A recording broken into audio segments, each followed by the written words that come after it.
Aquelas Duas, com Isabela Sais e Cora Ronay. Alô, alô, queridos ouvintes, muito bom dia, boa tarde, boa noite. Começando mais uma edição do Aquelas Duas Podcast, comigo, Isabela Sais, e com minha querida amiga, amada Cora Ronay.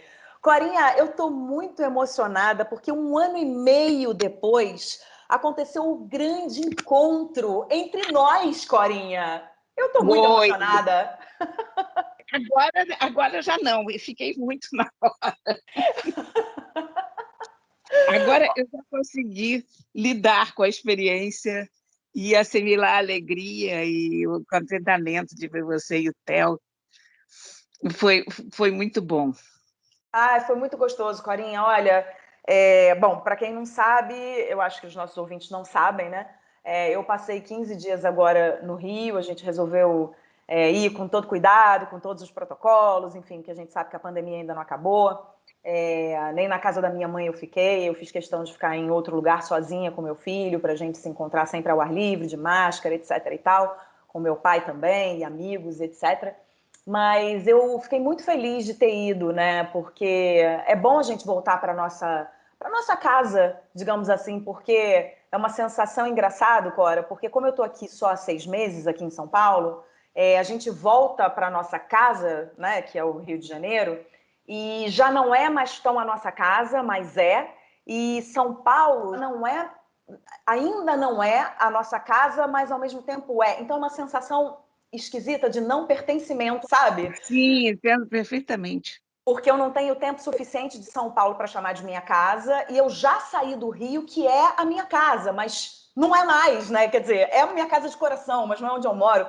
Então é um sentimento tão maluco. E foi bom sentir isso. Senti isso pela primeira vez, né? Porque eu nunca morei em outro lugar que não fosse o Rio de Janeiro. E foi muito bom ver os amigos, foi muito bom ver a família, ainda que com muitas limitações, mas a gente dá uma recarregada nas energias, né, Cora, quando a gente está perto. Eu tenho muitos amigos aqui, mas quando a gente está perto da nossa rede de apoio, de fato, é muito bom, né, a gente chegar pertinho, assim, principalmente em tempos tão malucos que a gente está vivendo. Você sabe que eu tive essa experiência há muitos anos quando eu morava em Brasília, com a diferença que, como eu nunca gostei de Brasília, eu nunca consegui me sentir em casa lá. E a sensação que eu tinha sempre que o avião chegava no Rio era que eu estava chegando em casa, que eu estava voltando para casa. Pois é muito curioso, né? É uma coisa muito esquisita, muito. Olha, afinal, eu morei 11 anos em Brasília, né? Uns 10 anos, pelo menos. Cara, o pior é que eu não sei. Olha, eu sou tão ruim, a minha memória está tão ruim, que quando eu escrever memórias, ou se eu escrevesse memórias, ia ser uma coisa terrível, porque eu não ia lembrar de absolutamente nada, ia ter afirmações contraditórias entre uma página e a outra. Enfim, eu passei um longo exílio em Brasília, minha casa ficava lá, as minhas roupas e tal, mas eu chegava aqui no Rio, onde eu não tinha casa, e eu me sentia chegando em casa. Então, vai entender isso, né? É doido, né? É muito louco. E, gente, é engraçado porque eu fui visitar a Cora, né? Nesses 15 dias, eu fui visitar, foi semana passada que a gente esteve junto, e fui com o Theo, meu filho, que adora a Cora. A casa da Cora é um parque de diversões para ele, né? Porque tem gatos mil, tem uma capivara, tem um dinossauro, então ele não quer para quê? Pagar Tem ingresso de... rede, Tem tem rede. peixe, tem rede, exatamente. Não, É então é uma casa para netos, né? é uma casa para netos, e depois que eu vou na casa da Cora com o Theo, que não foi a primeira vez, eu sempre fico pensando, para que eu pago, para que eu vou pagar, né, um ingresso de um parque de diversões? Se eu vou na casa da Cora de graça, e é muito mais divertido, né? Porque ele se diverte, brincou pra caramba, brincou com os gatos, deixou, olha que vergonha, Cora, ainda bem que a gente tem intimidade, porque deixou sua casa uma bagunça, e ainda vai na casa da Cora, pede lanche, aí a Cora dá, né? Dá Claro. lanche, dá leitinho com achocolatado, aí dá lagarto de borracha, dá guarda-chuva, a criança não para de pedir as coisas e a Cora não para de dar, entendeu? Eu achei bom, Cora, que depois que teve aquele lanchinho, aí ele falou assim, e agora tem um docinho? Do cara de pau, né?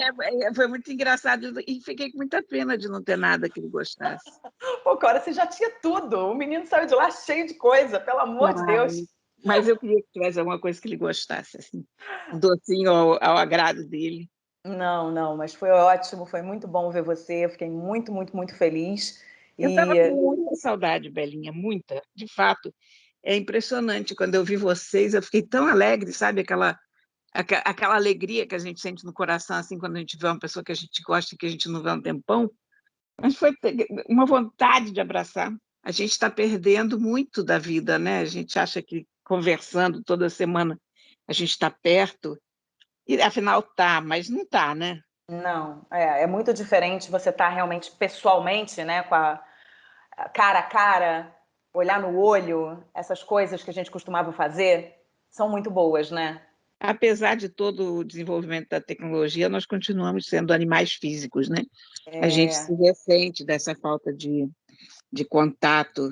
e a gente precisa conviver um com o outro, né? Nós somos animais gregários e somos, É, né, seres sociais. A gente realmente precisa do convívio um com o outro. E isso realmente faz muita falta. E é exatamente como você falou. Quando a gente chega na frente da pessoa, é que a gente fala: Meu Deus, que saudade. A gente sabe que a gente está com saudade, mas quando chega na frente, a gente fala: Meu Deus, porque, Cora, a gente não se via pessoalmente há 1 ano e meio. Desde o dia 16 de março de 2020, que quando foi decretada a quarentena, né? você Aqui no foi o último lugar que eu fui, foi a casa de vocês. Isso, a nossa Foi casa o no Rio, que meu, você foi meu jantar. último programa. Exatamente, fui jantar com vocês e depois me tranquei e pronto. Pois é, e a gente nunca mais se viu, porque a gente, a partir dessa semana, a gente já começou a gravar remoto e estamos assim desde então, né? Então a gente não se E viu o mais. céu, aliás, cresceu muito, hein? Cresceu, né? Para quem não vê há muito tempo, então cresceu demais. Cresceu muito, cresceu muito. É verdade. E olha, a gente também tem que dar uma satisfação aqui para os nossos ouvintes, Corinha, porque na realidade a gente nem avisou para os nossos ouvintes aqui no programa, a gente avisou nas redes sociais, mas nem todo mundo acompanha a gente, né, no arroba aquelas duas podcasts lá no Instagram. A gente avisou lá, mas a gente não teve oportunidade de avisar aqui, porque na verdade a gente passaria 2 programas apenas sem gravar por conta dessa minha temporada de 15 dias aí no Rio. Mas a gente acabou não gravando um programa antes, porque infelizmente, gente, contando aqui para vocês agora, eu perdi o meu sogro de Covid. E no dia que a gente ia gravar, exatamente na quarta-feira da nossa gravação, ele estava internado, estava muito mal e ele faleceu. E aí foi um dia muito triste, claro, para todo mundo. E eu tive que ligar para a Cora e dizer: Corinha, não vou poder gravar esse programa. Então a gente não conseguiu avisar que a gente ficaria 15 dias sem gravar. Então a gente perde desculpas para os nossos ouvintes, porque entrou muita gente lá no Instagram perguntando onde a gente estava, por que a gente tinha sumido subitamente, né? Então, a gente está dizendo agora, foi isso, a gente teve um imprevisto, na verdade eu tive um imprevisto, essa notícia muito ruim que a gente recebeu e foi tudo muito rápido, então acabou que a gente não pôde gravar o programa. Mas estamos de volta, né, Corinha, com todo gás e vamos que vamos. Agora a gente não para mais, até dezembro, espero eu. Poxa, Belinha, que eu perdi essa madrugada um grande amigo para a Covid. Ah, jura? É o André Machado, que era jornalista do Globo, e era uma figura adorável, sabe? Ele trabalhou comigo no Caderno de Informática, foi um dos principais jornalistas de tecnologia, um dos precursores dessa área, né, de jornalismo de tecnologia, e ele tinha um talento incrível para traduzir as coisas da tecnologia à medida que elas iam acontecendo. Porque naquela época, estou falando meados dos anos 90, né? As coisas estavam acontecendo muito rápido, a gente não tinha nem palavras, às vezes, prontas para explicar o que era aquilo, né? Uhum. E todas as coisas mais cabeludas acabavam na mão do André.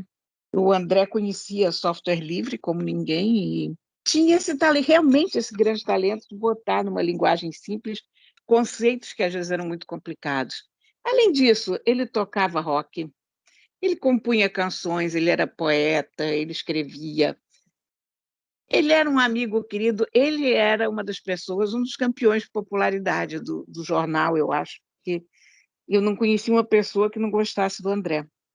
E você vê isso agora que ele faleceu, a página dele no Facebook está cheia de depoimentos dos colegas, um mais bonito do que o outro. Poxa. E o que eu não me conformo é que o André era 10 anos mais novo do que eu, e ele poderia ter sido vacinado, né? E Sim. não precisava ter acontecido assim. Quer dizer, é uma coisa muito triste essa, é muito deprimente tudo, né? Eu fico com muita tristeza em relação a isso, porque É, foi um grande colega, um grande amigo, uma pessoa, realmente uma pessoa multitalentosa e querida, sabe? Corinha, eu estava conversando com um amigo que me disse o seguinte: a morte por Covid é uma morte muito que marca muito a gente, porque a gente sempre tem a sensação de que ela podia ser evitada, ela podia ter sido É, evitada, né? Então é aquela coisa que, né, sei lá, as pessoas atribuem de acordo com a sua crença, o universo quis assim, Deus quis assim. Não, nesse caso, a gente tem aí escancarado um atraso na compra de vacina, esses escândalos todos que a gente tá vendo estão vindo à tona. Então, assim, realmente dá uma sensação de que a gente. Isso podia não ter acontecido, né? Quando o meu sogro faleceu, foi exatamente essa a nossa sensação.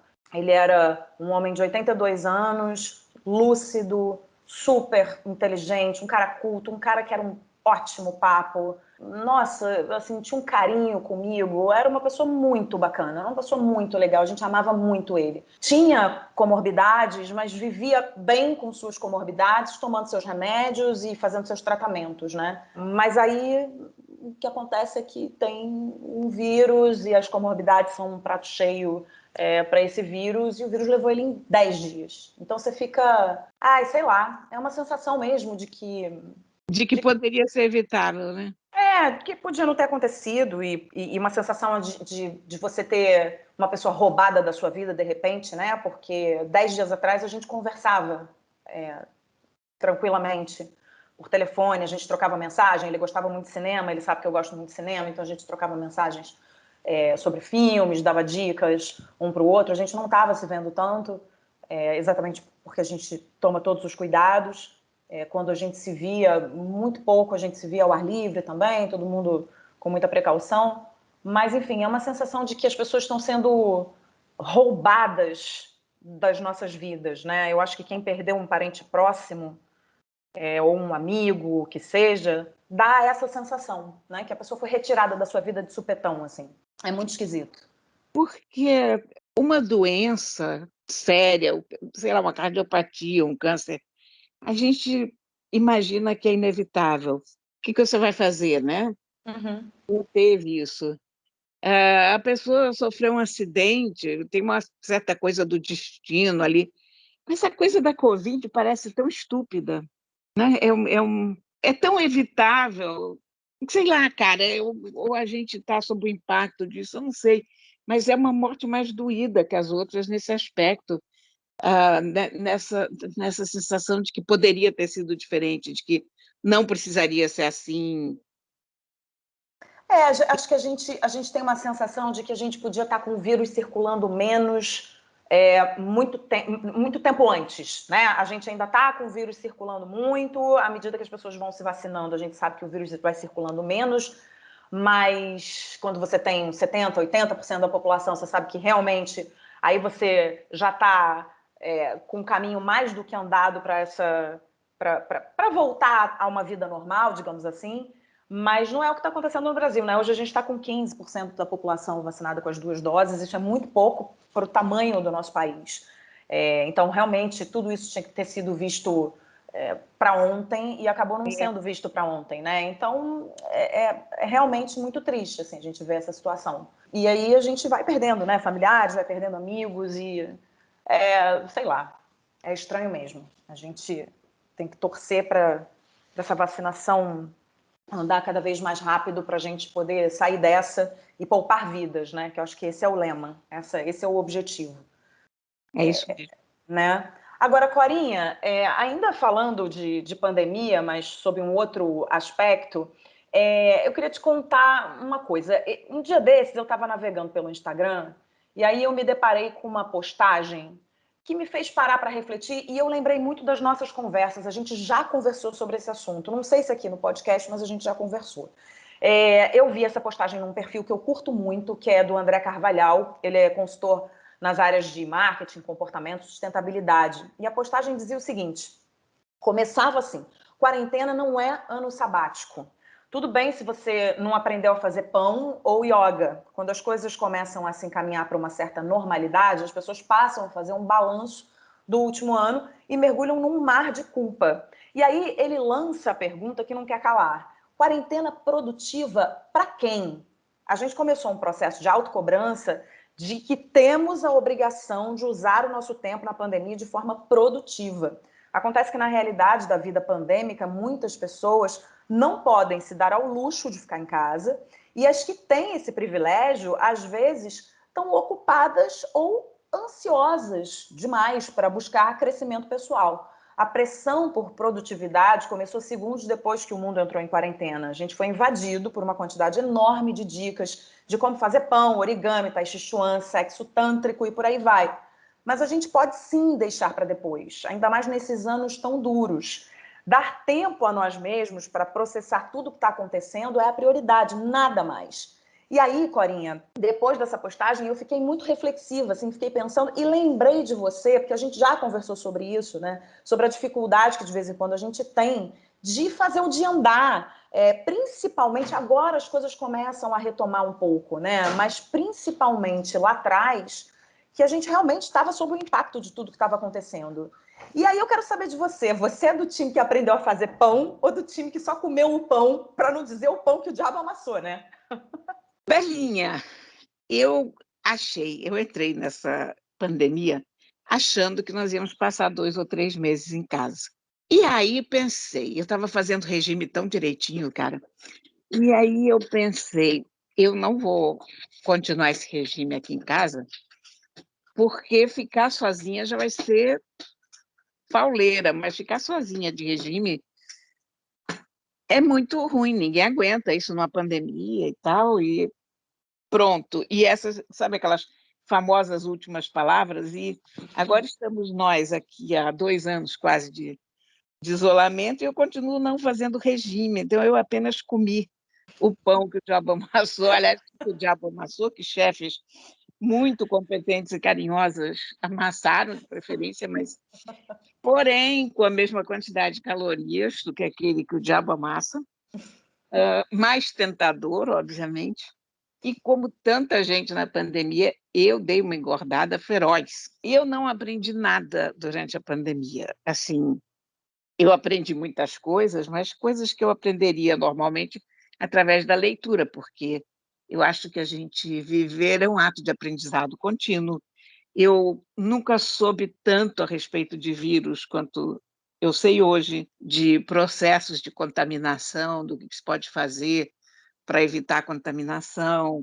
Enfim, eu nunca soube tanto sobre saúde pública, eu nunca soube tanto sobre comércio internacional. Enfim, o que a gente aprendeu não foi pouca coisa, né? Fora o que eu fui lendo nos livros sobre outros assuntos. Enfim, como todo mundo, aprendi muita coisa. Eu tirei algumas conclusões do nosso isolamento e da pandemia e tal, mas eu não aprendi yoga, eu não aprendi a assar pão. Aliás, na verdade, eu comprei uma air fryer e não, a air fryer já foi há mais tempo do que a pandemia. Mas air fryer Não, a airfryer foi na pandemia, Corinha. foi na pandemia já? Foi, porque eu não conheci. Então, eu aprendi a usar air fryer, mas isso não chega a ser um feito. Olha, Corinha, eu acho que a gente, é o que você falou, a gente aprendeu naturalmente muitas coisas, mas daí, né, por força das circunstâncias, mas daí a gente começar a se forçar, porque tem gente que acha mesmo que Sim, tem muitos precisa, desafios, é. né, que tem essa necessidade de fazer com que esse tempo seja produtivo. Eu preciso, então se tem quarentena eu não posso sair de casa, então eu preciso fazer curso disso, curso daquilo, eu preciso aprender isso, aprender aquilo. Só que nós estamos em outro, a gente não está em condições normais de temperatura e pressão. A gente está em outro estado, eu não sei, essa pandemia modificou todo mundo. né, mudou a vida de todo mundo. Olha, quando começou a pandemia, a gente também estava muito iludido em relação ao que é o isolamento social, o que é a pandemia, a gente não tinha ideia, né? E eu achei, pronto, vou reler os russos, porque isso realmente é uma coisa que precisa de concentração e tempo, reler todos esses grandes romances russos. E tem uma prateleira inteira aqui que eu queria reler, e eu não fui capaz de abrir um dos russos, né? Porque o meu foco mudou durante a pandemia. Eu não consegui ler nenhum livro particularmente grande, por exemplo, Mas por falta de concentração? por falta de concentração, porque um dos efeitos colaterais da pandemia, pelo menos comigo, foi uma total falta de concentração. Uhum. E aí não sei se vem do isolamento ou se vem do próprio fato de ter tido a Covid. Eu já não tenho uma memória boa, mas eu fiquei num grau de distração totalmente inédito para mim, sabe? Tem o caso da tesoura, que eu te contei, né? Eu até escrevi uma coluna sobre a tesoura, que é aquela minha tesoura que desmonta, e eu perdi uma das pernas da tesoura, lembra? Lembra aí o que aconteceu mesmo? Eu acho que joguei fora aquela perna da tesoura e, enfim, fiquei com uma perna da tesoura. Aí, mas o que eu não contei ainda é o seguinte, que depois eu comprei uma segunda tesoura. Ah, não, você contou sim, eu me lembro desse detalhe, que você tinha comprado uma segunda tesoura. Então, comprei uma segunda tesoura. Você acredita que eu perdi essa segunda tesoura? Ah, tem uma semana, já chegou uma nova. E essa segunda tesoura eu perdi totalmente, as duas pernas. Aí a Cláudia ficou perplexa, eu digo, Cláudia, isso é o progresso, porque na primeira vez eu perdi uma perna, agora eu perdi as duas, você vê que eu estou me especializando. Quando você for se mudar desse apartamento, você vai achar um monte de tesoura, hein, Corinha?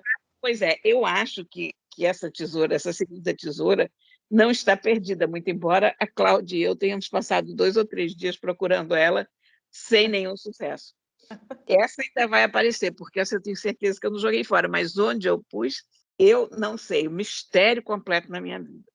E isso é uma coisa da Covid ou do isolamento social, não sei, essa coisa tem me acontecido muito, sabe? É como a gente estava falando, a gente não nasceu para isso, né? A gente está vivendo, a gente viveu e está vivendo situações que são novas para a gente e que deixaram a gente atrapalhado da cabeça. Eu acho que não tem uma pessoa hoje, depois de tudo que a gente está vivendo, que pode dizer assim: ah, eu tô ótima, minha cabeça tá ótima, porque eu desconfio dessas pessoas quando elas dizem isso para mim. Eu falo: opa, essa aí tá precisando de um médico, essa tá precisando de um psiquiatra, de um psicólogo, porque todo mundo tá com a cabeça um pouco atrapalhada, seja porque tá esquecido, seja porque a gente falou aqui no programa, né, sobre procurar as palavras para falar. Teve uma Exatamente. época, né, Exatamente. teve uma época que eu e você a gente procurava as palavras para falar. Até o Paulão, que edita o podcast, falou: olha, eu estou editando muito vocês porque vocês estão assim, ó, porque vocês não estão achando a palavra que vocês querem. E de fato a gente estava, né? Porque a memória também não funciona direito. Então eu sempre tento ver o lado bom das coisas, mesmo numa situação muito ruim. Eu acho que é o que você falou, a gente teve aprendizado, é claro que a gente teve aprendizado, mas a gente está vivendo uma situação que bota a gente no limite, que muitas vezes traz para a gente uma sensação de sufocamento, muitas vezes traz para a gente muitas dúvidas sobre o futuro. Nós somos seres que, né, o ser humano gosta de achar que controla as coisas e a gente sabe que não controla porcaria nenhuma, mas a gente gosta de ter essa sensação e a pandemia tirou totalmente essa sensação. A pandemia e filho, quando a gente tem filho, tira totalmente essa sensação. E a pandemia veio e tirou também essa Sim. sensação. A gente não controla nada nesse mundo.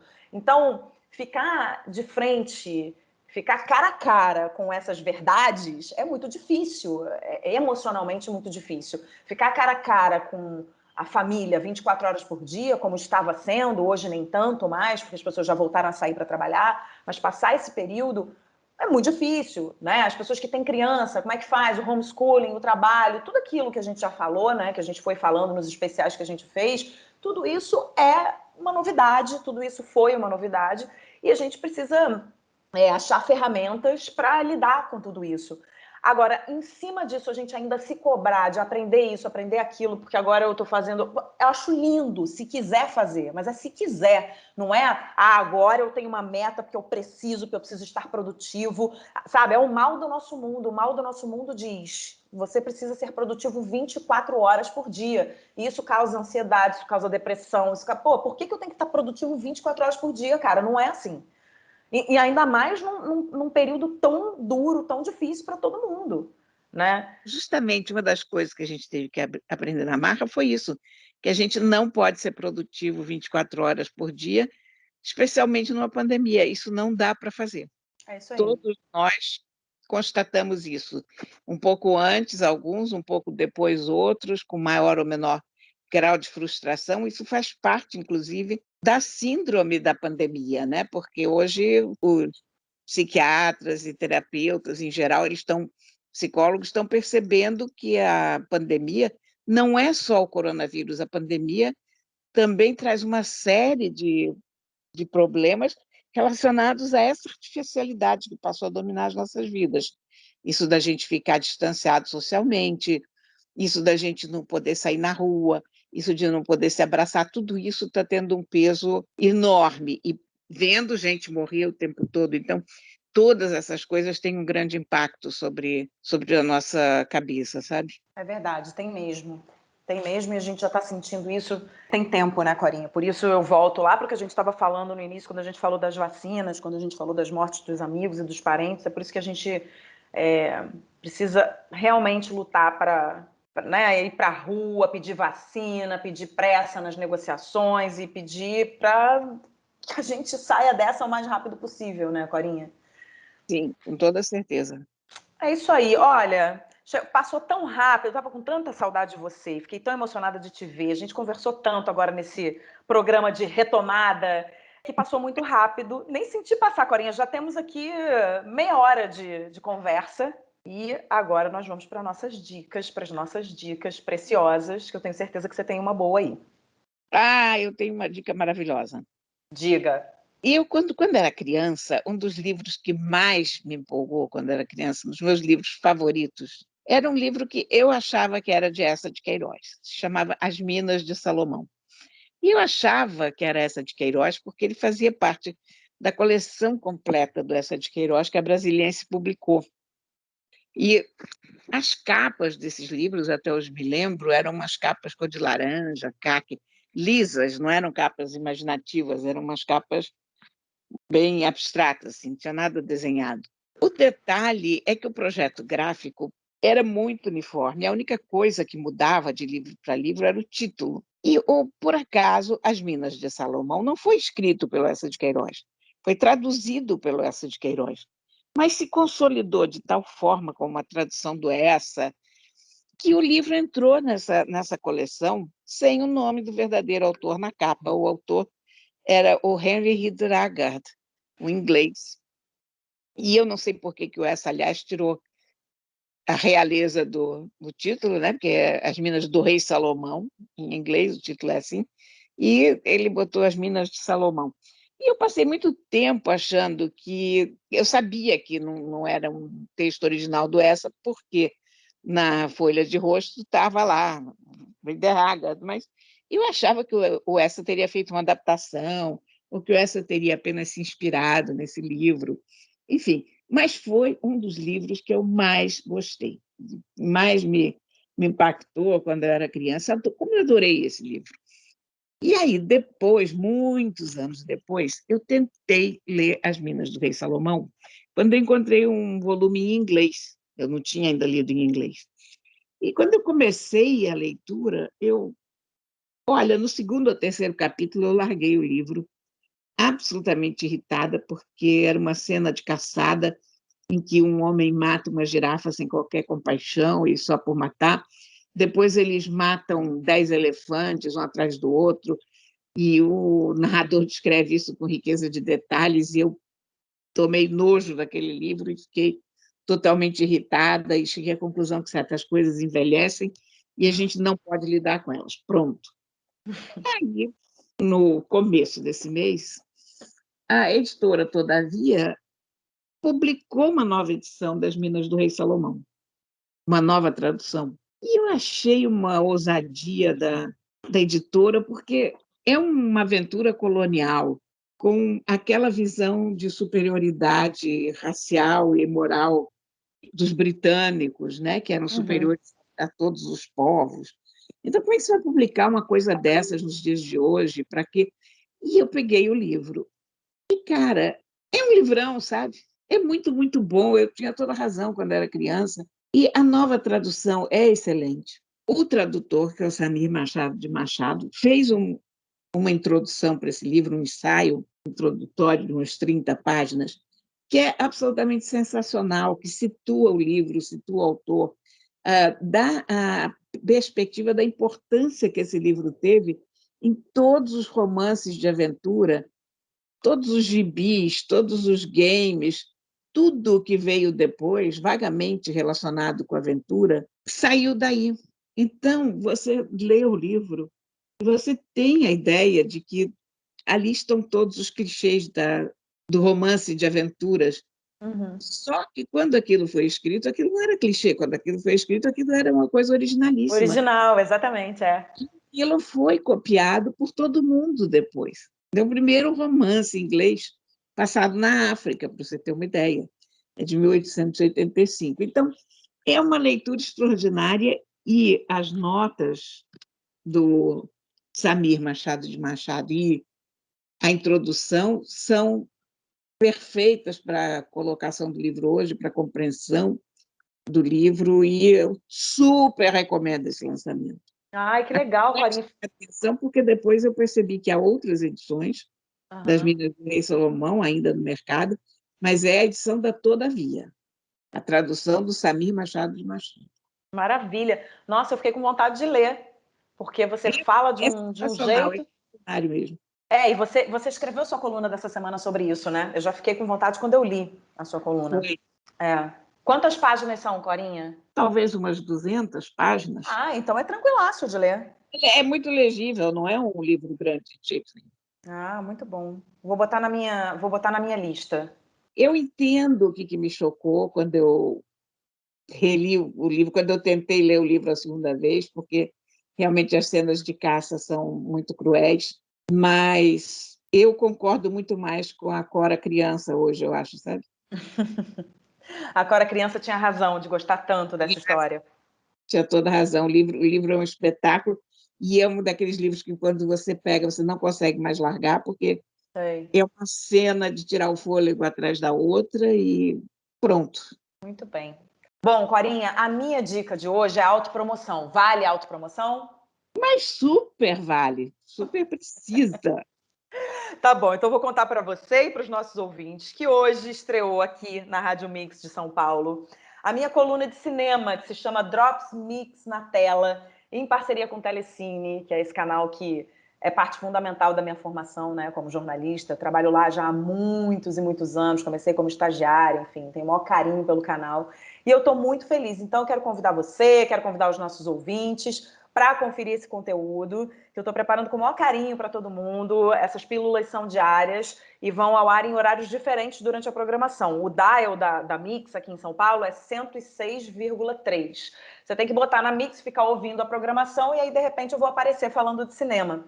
Então é interessante também, quem quiser fazer contato comigo lá no meu perfil, no @IsabelaSaez, no Instagram, me dando ideias, e enfim, a gente está atrelado à programação do Telecine, mas me dando ideias né, de filmes para falar, de novidades. A gente vai sempre acompanhar aí o cinema, principalmente agora, nesse momento que o cinema está retomando, né? E falar muito do streaming também do Telecine, porque o Telecine está adquirindo cada vez mais filmes, porque por conta daquilo, né, Corinha, que a gente falou, as pessoas adquiriram, se já não tinham adquirido antes, com a pandemia adquiriram o hábito de ver filmes em suas plataformas prediletas, né? Então, a gente também vai falar muito sobre isso. Mas eu estou super feliz, Corinha, porque é um desafio. Eu nunca fiz coluna para rádio, eu sempre apresentei programa ao vivo em rádio, que é muito diferente de você escrever uma coluna, gravar, né, e veicular várias vezes ao dia. Então, eu estou feliz com essa nova oportunidade que me foi dada e que eu peguei, agarrei com unhas e dentes e vamos que vamos. Eu adorei saber dessa novidade. Pois é, eu tô feliz também, que é bom a gente trabalhar com o que a gente gosta, né? A rádio e cinema. Não tem coisa melhor para mim, porque são as duas coisas que eu mais gosto de fazer, né? Então, de falar sobre, enfim, cinema é um dos meus assuntos favoritos e o rádio, você sabe que é meu xodó. Então, Eu sei. Né? Tô bem parada. Mas é isso, minha linda. A gente encerra o programa de hoje por aqui, mandando um beijo para os nossos ouvintes. Se quiserem fazer qualquer observação e dar uma dica, fazer crítica, o que vocês quiserem já sabem, né? No @aquelas2podcast lá no Instagram, nosso canal de direto de comunicação. E na semana que vem estaremos de volta, Corinha, sem falta, certo? Sem falta, meu bem, porque senão eu fico com muita saudade, sabe? Eu já tô com saudade. Esse negócio da gente ver pessoalmente, aí dá vontade de ver todo dia. Pois é. Mas em dezembro eu volto para o Rio e a gente vai se ver de novo. Que bom. Tá bom? Um beijo, meu bem, um beijo, ouvintes. Eu estava com saudade de vocês. E um beijo, até a próxima. Aquelas Duas, com Isabela Sais e Cora Ronay.